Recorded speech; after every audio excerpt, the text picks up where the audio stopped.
அது தேவ சித்தமாக இருக்கான்னு பார்க்கணும். இது யாக்கோபு கொஞ்சத்தில் திருந்தலை. அது 20 வருஷம் மாமியார் வீட்டில் சாப்பிட்ட சாப்பாடு. அதுதான் சொல்கிறேன், போய் அடிமையை மாட்டினோன்னா அவ்வளோதான். அதோடு ஏஞ்சி வரத்துக்குள்ளே நம்மளுக்கு எல்லாம் இழப்பு மத்தியில் தான் நம்ம வர வேண்டியதாக இருக்கும். கையில் விக்கிரக ஆராதனை வந்துடுச்சு. அந்த சாப்பாடு சொல்கிறேன், உழைச்சி தான் சாப்பிட்டார் ஐயா, இல்லைன்னு சொல்ல. ஒரு 20 வருஷம் அந்த தாயினுடைய சொல்கிறாரு, இந்த சாபம் என் மேலே வருமம்மா, வர்றது வரட்டும் பார்த்துக்கிறேன், போடா என் பேரில் வரட்டும்னு சொன்னோம். காசா பணமா, சாபம் தானே என் பேரில் வரட்டும். ஃபிக்ஸட் டெபாசிட் மாதிரி அப்படியே ட்ரான்ஸ்ஃபர் ஆகிடுச்சு. அந்தம்மா பேரில் வரல, இவர் பேரில் வந்துடுச்சு. 20 வருஷத்தில் சம்பளமும் கிடையாது, கையில் காசும் கிடையாது, பார்த்த 2 பொண்டாட்டி ஆயிடுச்சு. அவன் கொடுக்கவும் மாட்டான், கொடுத்தா ஓடி போயிடுவானே. அவன் இவனுக்கு மேலே ஏற்றேன், யார் லாபான். பொண்டாட்டி தான் பெருகிச்சின்னு பார்த்தா இவளுங்க போட்டி போட்டுன்னு அவள் அடிமை பொண்ணை கொடுத்து மறுமணியாட்டிகளும் பெருகிடுச்சு. அவள் குட்டி போட்டுனே வரான் சோதனைக்குன்னே. பார்த்தா 90 பேர் கொண்ட குடும்பம். என்ன பண்ணுறது சொல்லுங்கள்? எப்படி தான் நம்ம சர்வை பண்ணுறது? இந்த பிரச்சனை நம்ம இவங்களுக்கு அதிகமாக வந்துடுச்சு. யாருக்கு? பொம்பளைங்களுக்கு டவுட் வந்துடுச்சு.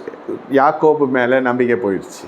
அதனால தான் ராகேல் சொருபத்தை அக்கா திருடிட்டாங்க. இது யாக்கோபுக்கு தெரிஞ்சிருக்கு. ஆனால் கண்சாடையாக இருந்திருக்காரு, அதுவும் நமக்கு தெரியும். தெரியாது என்ன இருக்குது? உங்களுக்கு தான் தெரியுமே. இல்லை, கடைசியில் என்ன ஆச்சு? தீனால் திட்டுப்பட்டு போனாலா? இது திருடினதுனால என்ன ஆகுதுன்னா, இந்த இந்த விக்கிரகம் அவங்கள திசை திரும்ப பண்ணிடுச்சு. கர்த்தரையே தெய்வம்னு வந்தவன் கடைசியில் சீக்கியம் மன்னத்தில் போய் நிலத்தை வாங்க ஆரம்பித்தான். 7 எல்லாகேட் பலிபீடத்தை கட்ட ஆரம்பித்தான். அதுக்கப்புறம் கட்டின மறுநாளே பொண்ணு எஸ்கேப் ஆகிடுச்சு, வீட்டு விட்டு வெளில போயிடுச்சு. விசுவாசி பொண்ணுங்க ஓடி போகுது. விசுவாசி பசங்க இது மாதிரிலாம் செய்யலாமான்னு கேட்டால், இது மாதிரிலாம் விசுவாசி செய்யலாமா, இந்த மாதிரிலாம் ஊழியக்காரன் செய்யலாமா என்பதை போல் தேவ சமூகத்திலிருந்து ஒரு பதில் வராது. நம்ம தான் தெரிஞ்சு புரிஞ்சுக்கணும். This fact. Please understand, this is not a play, it's a life of your children. பிள்ளைகளோட வாழ்க்கை இது விளையாட்டு இல்லைங்க, விளையாட்டு இல்லை. ஃபிக்ஸட் டெபாசிட்லாம் சேர்க்கலாம். பட்சி பறந்துச்சுன்னா என்ன பண்ணுவீங்க? எப்படி பறக்காம வைக்க? ரெக்கையை பிடிங்க வைக்க முடியும்? பறந்துடும் ரெக்கை.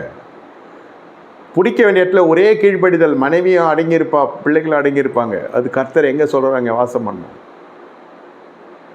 சத்தியமாக சொல்கிறேன், ரகசியம் இது. இதெல்லாம் விசுவாசியாக இருக்கப்பவே எல்லாத்தையும் ஃபார்ம் பண்ணி வச்சுக்கணும் ஊழியத்துக்கு போகிறதுக்கு முன்னாடி.